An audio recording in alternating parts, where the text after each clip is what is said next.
예, 대구교육대 임상규입니다. 오늘 여러분들과 함께 동료를 만나는 경제 시간을 가져보도록 하겠습니다. 오늘날은 4차 산업혁명 시대 아닙니까? 이러한 4차 산업혁명 시대에 가장 요구되는 덕목이 무엇일까요? 바로 창의성이죠.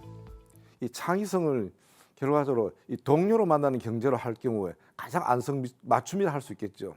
왜냐하면은 이 동료는 음악이 한 장르이고 이 동심을 바탕으로 지은 노래 아닙니까? 선명한 리듬이 있기 때문에 어린이들이 쉽게 따라 부를 수 있고 또 상상력을 자극할 수 있죠. 그러므로 이 창의성이 자극된 상태에서 경제를 접하게 될 경우에 이해력이 정진되고 적극적으로 또 생각할 수가 있게 됩니다. 그리고 나아가서 이 동료와 음악, 이것이 이 타학문과 어떻게 관련되어지는가에 대해서는 미국의 이 캘리포니아 대학의 라우스 교수가 아주 고무적인 연구를 했습니다. 그는 음악을 청취하거나 음악 훈련을 받는 것이 논리적인 사고를 정진시킴으로써 모차르트 효과를 기대한다고 했습니다. 그러면은 먼저 이 동료로 그 구체적인 내용을 한번 살펴볼까요? 이 반달 동료는 1924년도에 윤거경 선생님이 작사하고 윤거경 선생님이 작곡했는 바로 1924년 동요입니다. 한번 불러볼까요? 푸른 하늘 언하수 하얀 쪽배에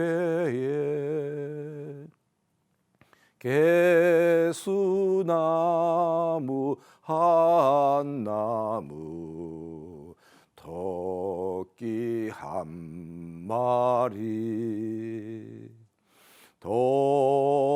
돛대도 아니 달고 삿대도 없이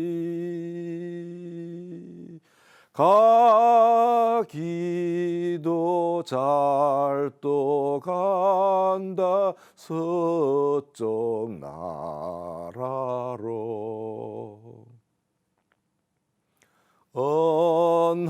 언하수를 건너서 구름 나라로 구름 나라 지나선 어디로 가나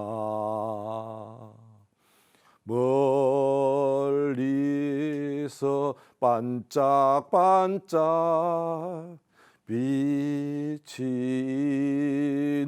건 새별이 덩대란다 길을 찾아라. 이 동요 속에는 어떤 경제 이야기가 담겨 있을까요? 바로 희망이죠. 이 동요의 가사 중에서 언하수, 이 개수나무, 구름나라 이런 단어가 나오지 않습니까? 그것은 바로 이 동경의 대상이고 꿈과 희망을 상징하는 표현이죠. 작가 윤거경은 청소년들에게 현실의 암울함에 얽매이지 말고 희망을 향해 매진할 것을 독려했던 것입니다. 그는 나라를 빼앗긴 어린이들에게 아름다운 꿈과 용기와 희망을 주는 동요를 부르게 하자, 그런 취지에서 1923년도에 색동회의 일원이 되어서 쉬운 가사, 쉬운 곡으로 창작하는 아동문학 및 동요 보급에 앞장서서 활동했습니다. 그 곡 중에 하나가 바로 민족의 심금을 울리는 바로 반달 동요죠. 윤거경은 어린이들에게만은 이 서쪽 나라로 저물어가는 절망적인 상황을 전해주지 말아야 하겠다는 생각에서 이 동요를 창작하여 어린이들에게 꿈과 희망을 주어서 절망적인 상황 속에서도 우리 민족의 긍지를 잃지 않게 하고 장차 어린이들이 자라서 우리나라를 되찾을 힘을 갖도록 이 동요를 통해서 독려했던 것입니다. 그리고 또 비전을 살필 수 있죠. 비전이라는 게 뭡니까? 바로 미래상이죠. 이 상으로 바로 그리는 구상 아닙니까? 그 이상이란 것은 이 각자의 지식과 경험의 범위 안에서 최고라고 생각되는 상태죠. 그것에 도달하면은 우리를 만족시켜 주리라고 상상되는 것입니다. 이 동요 속에 새별, 이 등대라는 단어가 나오지 않습니까? 그것은 바로 비전, 미래상을 명백히 잘 상징합니다. 작가 윤거경은 새별이 등대란다 길을 찾아라. 바로 여기서 보듯이 우리 청소년들이 비전 내지 미래상을 향해 끊임없이 매진할 것을 독려하고 있음을 알 수 있습니다. 그리고 이 경제적 수탈에 대해서도 알 수 있죠. 돛대도 아니 달고 삿대도 없이. 바로 이 가사에서 보듯이 아득하고 넓고 끝없이 펼쳐진 바다 한가운데에서 항해를 하는 배가 돛대를 달지 않고 또 삿대가 없을 경우 어떻게 되겠습니까? 그야말로 풍랑이나 폭풍우를 만날 경우 고스란히 가라앉아서 침몰하고 말겠지요. 이는 바로 일제하에 한국 경제 상황을 은유적으로 잘 표현했다고 할 수 있는 것입니다. 사실 우리 국민들은 1910년 경술 국치 이후에 나라 전체를 일본에게 빼앗긴 9년간 독립을 위해서 투쟁을 했고 노력했습니다. 3.1 만세 운동을 해서 독립을 쟁취하고자 했습니다. 그랬지만은 일제의 억압과 무력에 의해서 그간 노력했던 것들이 물거품이 되고 말았죠. 1920년대는 또 삼미 정식 계획을 통해서 우리 민족이 재배한 쌀을 일본이 모두 이 공출해 가버렸습니다. 결과 우리 민족은 이 저질의 잡곡으로 연명할 수밖에 없는 아주 딱한 처지에 몰리게 되었습니다. 그래서 이 자작농은 이 자소양농으로, 자소양농은 농촌 주위의 토목공사장이나 광산에서 일하는 단순 노동자로 몰락하는 경우가 많았죠. 경작지를 빼앗긴 농민들은 산속으로 들어가 화전민이 되거나 도시 빈민으로 전락하기도 했고 새로운 소작지를 찾아서 만주 등 국외로 이주하기도 했습니다. 이와 같은 이 내용들을 통해서 볼 때 이 작가 윤거경은 돛대도 아니 달고 삿대도 없이 라는 압축적인 표현을 통해서 새별이 등대란다 길을 찾아라 라고 역설을 하면서 희망을 가지고 살아갈 것을 바로 호소했던 것이라고 할 수 있겠습니다. 또 이 매몰비용을 잘 나타낸 동료가 있죠. 고향의 범위죠. 너무나 잘 아시는 노래죠. 이건 1927년도에 이원수 작가가 작사하고 홍남파 작곡 이 동료입니다. 한번 불러볼까요?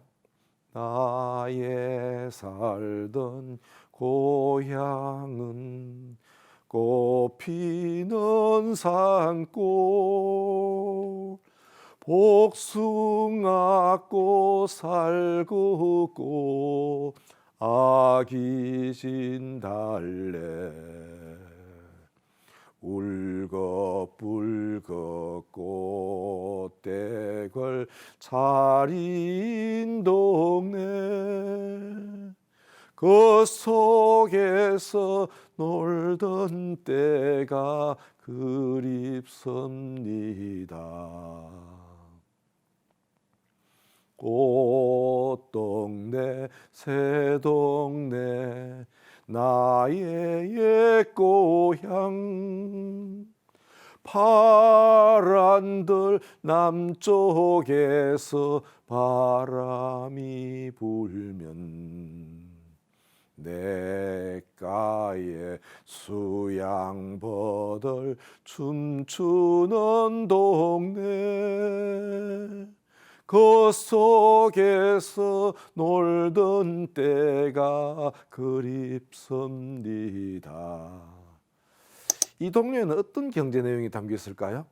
바로 매몰 비용이죠. 울긋불긋 꽃대궐 차리인 동네 그 속에서 놀던 때가 그립습니다. 냇가에 수양버들 춤추는 동네 그 속에서 놀던 때가 그립습니다. 바로 이 가사에서 보듯이 바로 매몰 비용의 향수에 빠져 있음을 알 수 있지 않습니까? 이 매몰 비용이란 것은 이미 지불 과정을 거쳐서 되돌릴 수 없는 비용을 말합니다. 우리 속담에도 놓친 고기가 더 커 보인다는 말이 있습니다. 이것은 바로 잃어버린 것을 애석하게 여기고 지금보다 먼저 번의 것이 더 좋았다고 생각하는 데서 비롯된 말이지요. 그러므로 이 합리적 의사결정이라는 것은 놓친 고기인 매몰 비용은 고려하지 말아야 합니다. 이것을 떨쳐버려야 새로운 계획이나 바로 지나간 실패에 얽매이지 않고 새로운 사업을 힘차게 나갈 수 있죠. 이미 실행 중인 사업이나 정책에 의해서 사용된 비용 때문에 새로운 계획을 세울 때 합리적인 판단을 위해서는 이미 써버리고 알 수 없는 이 비용에 대해서는 고려하지 말아야 되는 것입니다. 당시 우리 민족은 1910년대 조선 총독부에서 진행한 토지 조사를 했지 않습니까? 이것으로 인해서 자신의 땅을 다 뺏기고 소작농으로 전락했습니다. 그것마저도 또 악랄한 지주들의 수탈로 인해서 생계가 피폐해지자 살아남을 곳을 찾아서 중국 동북지방으로, 일본으로, 러시아령으로 수십만 명이 떠나갔던 것입니다. 그나마 살기 편하다고 생각한 이 간도로 우리 민족은 많이 이주를 했습니다. 그렇지만 땅을 직접 개간해야 하는 어려움과 일제의 간접적인 탄압 속에서도 그것마저도 여의치가 않았지요. 그러한 이 절망적이고 비참한 현실 속에서 우리 민족은 어쩔 수 없이 나의 살던 고향은 꽃피는 산골, 복숭아꽃, 살구꽃, 아기 진달래라는 이 단어를 통해서 바로 이제 이 과거의 그리운 때를 다시 이제 회상을 했습니다. 이원수는 바로 그것을 바로 강조했던 것입니다. 그리고 이 경제적 수탈에 대해서도 살필 수 있죠. 울긋불긋 꽃대골 차리 인동네 그 속에서 놀던 때가 그립습니다. 바로 이 가사에서도 바로 알 수 있죠. 바로 윤택했던 그 당시의 생활을 그리워하면서 비참한 현재 상황을 더욱 뼈저리게 느끼게 있음을 알 수 있죠. 일제에 의해서 우리 민족은 가진 재산을 송두리째 수탈당했습니다. 그렇기 때문에 이 고향을 등지고 돈벌이를 나서지 않으면 안 되었음이 잘 드러나고 있지 않습니까? 1910년대 이 토지 조사업을 통해서 빼앗긴 토지와 재산이 얼마였습니까? 1920년대 삼익 정식 계획을 통해서 공출당한 쌀과 노동력이 또 얼마였습니까? 정말 생각할수록 원통하고 이 분통이 터지는 일입니다.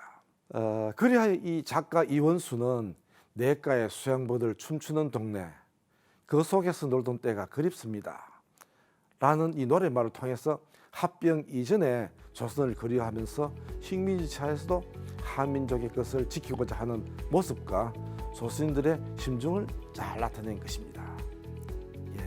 지금까지 동료로 만나는 경제 시간을 가져봤습니다. 지금까지 시청해 주셔서 대단히 감사합니다.